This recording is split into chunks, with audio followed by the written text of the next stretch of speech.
ಇವತ್ತು ನಾವು ಒಂದು ಆಶಾ ಕಾರ್ಯಕರ್ತೆಯರು ಇಲ್ಲಿ ನಾವು ಬೀದರ್ ಜಿಲ್ಲೆಯಲ್ಲಿ ಧರಣಿಯಾಗಿ ಕೂತುಕೊಂಡಿದ್ದೇವೆ. ನಮ್ಮ ಒಂದು ಸಮಸ್ಯೆ ಏನಂತಂದರೆ ನಾವು ಮಾಡುವಂತಹ ಕೆಲಸಕ್ಕೆ ತಕ್ಕಂತೆ ನಮಗೆ ಸಂಬಳ ದೊರಕ್ತಾ ಇಲ್ಲ. ಇದೇ ನಾವು ಬೆಂಗಳೂರಿನಲ್ಲಿ ಸಹ ಹೋಗಿ ಜನವರಿ ತಿಂಗಳಿನಲ್ಲಿ ನಾವು ಧರಣಿ ಕೂತಾಗ ಸರ್ ಅವ್ರು ಬಂದು ನಮಗೆ ಆಶ್ವಾಸನೆ ಕೊಟ್ಟರು.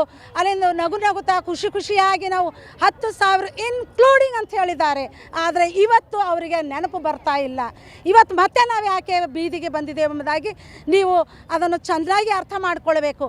ಒಂದು ಹೆಣ್ಣು ಹೊರಗೆ ಬರ್ತಾಳೆ ಅಂತಂದ್ರೆ ಆಕಿನ ಸಮಸ್ಯೆಗಳು ಏನಿವೆ, ಯಾಕೆ ಸರ್ ನಮಗೆ ಹೊರಗೆ ತರ್ತಾ ಇದ್ದೀರಿ, ನಾವು ಕೆಲಸ ಮಾಡಬೇಕಾ ಮಾಡಬಾರ್ದ? ಇವತ್ತು ನಮ್ಮ ಓಣಿಯಲ್ಲಿ ಮಕ್ಕಳಿಗೆ ಲಸಿಕೆ ಹಾಕುವ ಕಾರ್ಯಕ್ರಮ, ಇವತ್ತು ಮಕ್ಕಳಿಗೆ ನಾವು ಲಸಿಕೆ ಹಾಕಿಲ್ಲ, ಇಲ್ಲಿ ಬಂದು ಕೂತಿದ್ದೇವೆ ಸರ್. 5,000 ರೂಪಾಯಿಯಲ್ಲಿ ನಾವು ಏನು ದುಡಿಬೇಕು, ಏನು ತಿನ್ಬೇಕು ಸರ್? ಮನಿ ಕರೆಂಟ್, ಲೈಟ್ ಬಿಲ್, ಮಕ್ಕಳು ಓದು ಬರೋದು, ಮನೆ ಕಿರಾಯಿ, ನಾವು ಹೇಗೆ ಜೀವನ ಮಾಡಬೇಕು ಸರ್? ನಮ್ದು ಅರ್ಥ ಆಗ್ಲತ್ತದ ಇಲ್ಲ ನಿಮಗೆ. ಮನೆಗೆ ಹೋಗಿ ನಾವು ಅವರ ರೋಗಗಳನ್ನು ವಿಚಾರಿಸ್ತಾ ಇದ್ದೇವೆ. ಅವರ ಒಂದು ತಾಯಿ ಮಗು ಮರಣ ದರವನ್ನು ಕಮ್ಮಿ ಮಾಡ್ತಾ ಇದ್ದೇವೆ, ಜನಸಂಖ್ಯೆ ಕಮ್ಮಿ ಮಾಡ್ತಾ ಇದ್ದೇವೆ, ಮತ್ತು ಕುಷ್ಠರೋಗಿ ಹತ್ರ ಹೋಗಿ ನಾವು ಅವರಿಗೆ ಟ್ರೀಟ್ಮೆಂಟ್ ಕೊಡ್ತಾ ಇದ್ದೇವೆ. ಇಷ್ಟು ಮತ್ತು ಅವರ ಉಗುಳು ಈ ಕೈಲಿಂದ, ಇದು ಊಟ ಮಾಡುವಂಥ ಕೈಲಿಂದ ನಾವು ಉಗುಳು ತೆಗೆದು ಬಂದು ಕಫ ತಂದು ಅವರಿಗೆ ಟ್ರೀಟ್ಮೆಂಟ್ ಕೊಟ್ಟು ಮಾಡ್ತಾ ಇದ್ದೇವೆ. ಇದೆಲ್ಲ ನಿಮಗೆ ತಿಳಿಲತ್ತದ ಇಲ್ಲ ಸರ್. ಎಲ್ಲಿ ಕೂತಿದ್ದೀರಿ ಸರ್? ನಿಮಗೆ ಎಲೆಕ್ಷನ್ದಾಗ ಮಾತ್ರ ನಾವು ಹೆಣ್ಮಕ್ಳು ನೆನಪಾಗ್ತೇವೆ, ಎಲ್ಲ ಡಿಪಾರ್ಟ್ಮೆಂಟ್ದವರು ನೆನಪಾಗ್ತೇವೆ, ಓಟ್ ಹಾಕ್ರಿ ಅನ್ನೋ ಸಲುವಾಗಿ ಇವತ್ತು ನಾವು ಕೂಡ್ಸಿನ ಸೀಟ್ ಸರ್, ಅದು ನಾವು ತಂದಿದ್ದು ನಿಮಗೆ ಅದು ಸ್ಥಾನಮಾನ ಸರ್.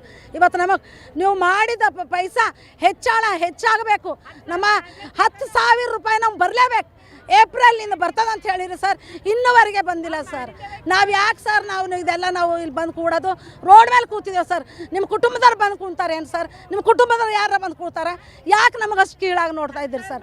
10,000 ಮಾಡುವ ತನಕ, ಆಶ್ವಾಸನೆ ಕೊಡೋ ತನಕ ಎಷ್ಟೇ ಆಗಲಿ ಇಲ್ಲಿ ಕೂತು ನಾವು ಮತ್ತೆ ತಿರುಗಿ ಫ್ರೀಡಮ್ ಪಾರ್ಕ್ ಬರ್ತೇವೆ ಸರ್. ನಾವು ನಮ್ಮದು ಒಂದು ಆಶ್ವಾಸನೆ ಅದ, ಇದಕ್ಕೆ ನೀವು ಮಾಡ್ತೀರಿ, ಈ ಸಲ ನಮ್ಗೆ ನಿರಾಶೆ ಮಾಡೋಣ ಅಂತ ನಾವು ಹೇಳ್ತಾ ನಮಗೆ ಕೊಡ್ತೆ ಅಂತ ಹೇಳ್ಯಾರ ಸರ್. ನಮ್ಮ ಖುಷಿಲಿಂದ ನಗಸಿ ಆಡಿಸಿ ನಾವು ನಕ್ಕೋತಾ ಬಂದಿದ್ದೆವು. ಆದರೆ ಇನ್ನೂ ತನಕ ನಮಗೆ ಯಾವ ಸಂಬಳ ಬಂದಿಲ್ಲ, ಯಾವ್ದು ಹೆಚ್ಚಳಿಕೆ ಮಾಡಿದ್ದು ಬಂದಿಲ್ಲ. ಅಂಗನವಾಡಿದವರಿಗೆ ಹೆಚ್ಚಳ ಮಾಡಿದ್ದು 1,000 ರೂಪಾಯಿ, ಮತ್ತು ಬಿಸಿ ಊಟದವ್ರಿಗೆ ಮಾಡಿದ್ದು 1,000 ರೂಪಾಯಿ ಅವ್ರಿಗೆ ಕೊಟ್ಟಾರೆ ಸರ್. ಆದ್ರೆ ಆಶಾ ಕಾರ್ಯಕರ್ತರಿಗೆ ಇನ್ನೂ ತನಕ ನಮ್ಗೆ 1,000 ರೂಪಾಯಿ ಹೆಚ್ಚು ಮಾಡಿಲ್ಲ. ಅದು ಅವ್ರಿಗೆ ಗೊತ್ತಾಗ್ತಾ ಇಲ್ಲ. ಯಾಕಂದ್ರೆ ಅವರು ಇಂಥ ಕಡೆ ಬರಲ್ಲ. ಗರೀಬು ಮನೆಗೆ ಹೋಗಂಥವ್ರು ಬರೀಕ್ ಹೋಗ್ತಾರೆ, ದೊಡ್ಡ ಡಾಕ್ಟರ್ಸ್ ಮೇಲೆ ಹೋಗ್ತಾರೆ, ದೊಡ್ಡ ಪೈಸಾ ಖರ್ಚು ಮಾಡ್ತಾರೆ. ಅವ್ರಿಗೆ ಇದು ಅರಿವು ಆಗ್ತಾ ಇಲ್ಲ. ಇವತ್ತು ನಮ್ಮ ಓಣ್ಯಾಗ 10 ಫೋನ್ಗಳು ಬಂದಾವೆ. ನಮ್ಮ ಮಕ್ಕಳಿಗೆ ಇಂಜೆಕ್ಷನ್ ಕೊಡ್ಬೇಕ್ರಿ, ನಮ್ಮ ಮಕ್ಕಳಿಗೆ ಲಸಿಕೆ ದೇನಾ ಹೇ, ಕಿದರ ಹೇ ಅಮ್ಮ ತುಮ್ ಆಶಾ ಅದು ಕವ್ ನೈ ಬುಲಾಯಿ ಅಂತೇಳಿ ಕೇಳತ್ತಾರ ರೀ. ಅವ್ರಿಗೆ ಎಷ್ಟು ನಾವು ಹೆಲ್ಪ್ ಮಾಡ್ತಾ ಇದ್ದೀವಿ ಎಂಬುದು ಅವ್ರಿಗೆ ತಿಳಲ್ಲ. ಇದೇ ಒಂದು ಲಾಕ್ಡೌನ್ದಾಗ ಹೇಳಿದ್ರು ನಡೆಯುವ ದೇವತೆಯರು ಅಂತ ಹೆಸರು ಕೊಟ್ಟರು ಸರ್. ಇವಾಗ ಯಾವ ದೇವತೆ ಇದ್ದೇವೆ ಸರ್ ನಾವು? ಇವತ್ತು ಕೆಲಸ ಬಿಟ್ಟು, ಮನೆ ಬಿಟ್ಟು, ಅತ್ತಿಂದರಿ ಮಕ್ಕಳು ಬಿಟ್ಟು ಇಲ್ಲಿ ಅಹೋರಾತ್ರಿ ಅಂತೇಳಿ ನಾವು ಕೂಡ್ತಾ ಇದ್ದೆವು.